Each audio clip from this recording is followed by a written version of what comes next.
Hello, good afternoon to all of you. आशा करेंगे कि आपको समझ में आए। ठीक। और समझ में अगर आता है तो वीडियो लाइक और सब्सक्राइब कीजिएगा। ठीक है। ये इम्पोर्टेंट टॉपिक है कि इफेक्टिव एटॉमिक नंबर ये क्या होते हैं। प्रभावी परमाणु क्रमांक संख्या मतलब किस प्रकार निकाली जाती है। ठीक है। इफेक्टिव एटॉमिक नंबर यानी इनको कैसे निकालेंगे। तो फार्मूला देखना, effective atomic number is equal to क्या हो जाएगा, एटॉमिक नंबर। किसका एटॉमिक नंबर, जो केंद्रीय धातु परमाणु होगा उसका परमाणु क्रमांक लिया जाएगा। ठीक है। और प्लस लगा 2 गुणे नंबर ऑफ लिगेंड। ठीक। यानी जो भी जितने भी लिगेंड जुड़ेंगे उनका डबल कर दिया जाएगा। और माइनस ऑक्सीडेशन स्टेट यानी ये जो केंद्रीय धातु परमाणु है उसकी ऑक्सीकरण संख्या कितनी है। ठीक है। तो फिर इफेक्टिव एटॉमिक नंबर निकल आएगा। और इसके नंबर लगभग कोई अक्रिय गैस या नोबल गैस के समीप होगी जो है। ठीक। जैसे देखते हैं पोटेशियम फ्लोरोफेनाइड, तो पोटेशियम फ्लोरोफेनाइड में देखना यहाँ पर निकालना इफेक्टिव एटॉमिक नंबर। तो इफेक्टिव एटॉमिक नंबर क्या हो जाएगा, एटॉमिक नंबर।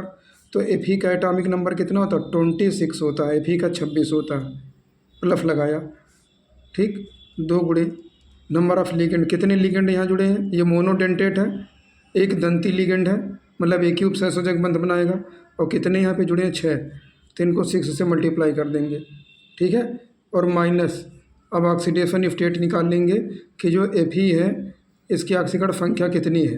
तो नाम किसका, पोटेशियम फेरोसाइनाइड।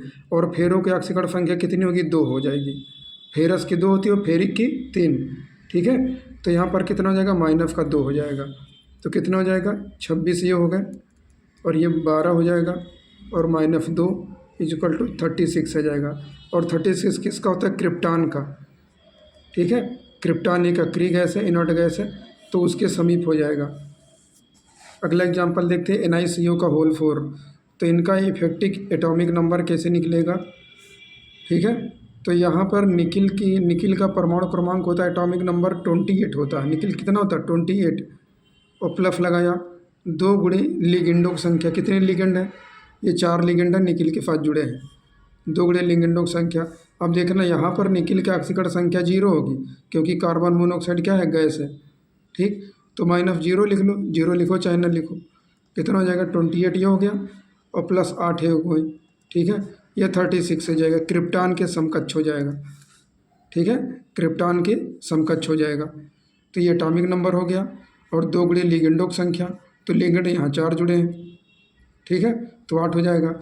और निकिल की ऑक्सीकरण संख्या यहाँ 0 है क्योंकि निकालोगे, क्योंकि कार्बन मोनोऑक्साइड गैस है ना, तो किसी भी गैस की ऑक्सीकरण संख्या कितनी होती है, 0 होती है। ठीक। तो हमने 0 लिख दिया यहाँ पे। तो ये 36 आ गया। अगला एग्जाम्पल देखते हैं CuNH3 का होल 4 प्लस 2। इनका इफेक्टिव एटॉमिक नंबर निकालना, प्रभावी परमाणु क्रमांक संख्या। तो कॉपर का एटॉमिक नंबर 29 होता है, 29 प्लस 2 गुणे लिगेंड कितने जुड़े हैं, 4 माइनस अमोनिया की ऑक्सीकरण संख्या 0 होगी, गैस है। तो कॉपर की जो ऑक्सीकरण संख्या होगी वो +2 के बराबर हो जाएगी क्योंकि इनका तो 0 होगा, जो भी आएगा वैल्यू वो कॉपर की ही निकलेगी। तो Cu की कितनी हो जाएगी, 2 हो जाएगी।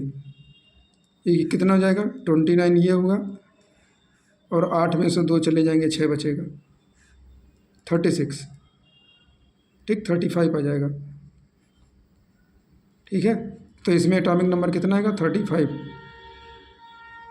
ये पूछ लेता कि EDTA का पूरा नाम क्या है। EDTA का पूरा नाम ethylene diamine tetra acetate, ethylene diamine tetra acetate, EDTA का पूरा नाम। ठीक है। एक ये पॉलीडेंटेट लिगेंड है। ठीक। और इसका नाम पूरा क्या होगा, एथिलीन डाईएमाइन टेट्रा एसीटेट। ठीक। और इसका फिगर देख लेना यहाँ पे, एथिलीन डाईएमाइन टेट्रा एसीटेट का CH2 बॉन्ड CH2, ये एथिलीन टाइप का होगा, एथिलीन डाईएमाइन। N लगाते हैं यहाँ पे N लगा ले और आगे जोड़ देते हैं, क्या जोड़ देंगे, देखना यहाँ पे CH2 COO minus, CH2 COO minus, यहाँ पर CH2 COO minus, CH2 COO minus, क्या नाम होगा, एथिलीन डाईएमीन और एसीटेट कितने जुड़े हैं, 4, तो नाम क्या हो जाएगा, एथिलीन डाईएमीन टेट्रा एसीटेट।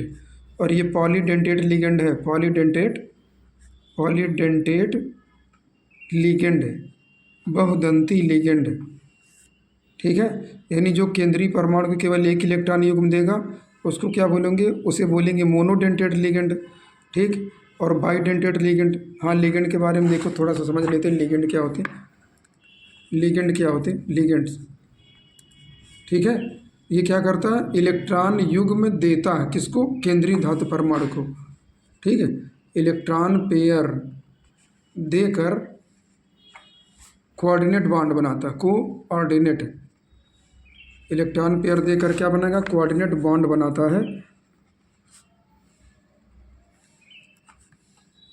ठीक है।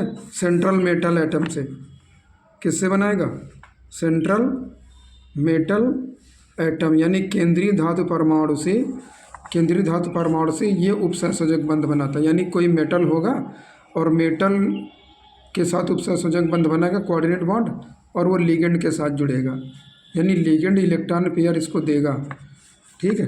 तो मोनोडेंटेट लिगेंड क्या होते हैं, मोनोडेंटेट नाम से ही पता चला, मोनो मतलब एक, ठीक है। यहाँ पर क्या हो जाएगा, 1 लोन पेयर इलेक्ट्रॉन देगा, 1 लोन पेयर इलेक्ट्रॉन देगा, किसको, सेंट्रल एटम को, ठीक। केंद्रीय धातु परमाणु को एक इलेक्ट्रॉन युग्म देगा, अगर एक इलेक्ट्रॉन युग्म देगा तो उसे मोनोडेंटेट लिगेंड कहेंगे, मोनोडेंटेट लिगेंड। जैसे जो है H2O है, ठीक, अमोनिया है, ठीक है, और उसके बाद साइनाइड है, ये सब हम पीछे पढ़ चुके हैं। तो ये सब मोनोडेंटेट लिगेंड है, मोनो मतलब कार्बन मोनोऑक्साइड है, ये एक ही उपसंयोजक बंध बनाते हैं, मोनोडेंटेट लिगेंड। और बाईडेंटेट क्या होते हैं, बाईडेंटेट लिगेंड क्या होते हैं, ये 2 इलेक्ट्रॉन युग्म देते हैं, 2 इलेक्ट्रॉन पेयर डोनेट करेगा, 2 electron pair donate to central atom. यानी कि अगर केंद्रीय धातु परमाणु को 2 इलेक्ट्रॉन युग्म देगा तो उसे क्या बोलेंगे, बाईडेंटेट लिगेंड बोलेंगे। जैसे ईएन का नाम है एथिलीन डाईएमीन, एथाइलिन डाईएमाइन, ये केंद्रीय धातु परमाणु को एक इलेक्ट्रॉन युग्म देगा, मतलब CH2 बॉन्ड NH2 फार्मूला इसका है, और CH2 बॉन्ड NH2 इसको क्या बोलेंगे, एथिलीन डाईएमीन। और ये बाईडेंटेट लिगेंड है क्योंकि ये 2 बंध बनाएगा उपसंयोजक, ठीक। एक एग्जाम्पल ये हो जाएगा। सेकंड एग्जाम्पल देखते हैं, ऑक्जिलेट फार्मूला Fe2O4-2, तो C बॉन्ड C है, डबल बॉन्ड O, इधर double bond O, bond O, ठीक, इधर बॉन्ड O, और इसके ऊपर माइनस चार्ज लगेगा, और इलेक्ट्रॉन कितने दिखाओगे, 6, क्योंकि एक माइनस की वजह से 7 हो जाएंगे, एक बॉन्ड बना लेगा। तो ये सब बाईडेंटेट लिगेंड है, ठीक है। वीडियो अगर अच्छे से समझ में आए तो लाइक और सब्सक्राइब कीजिएगा, धन्यवाद।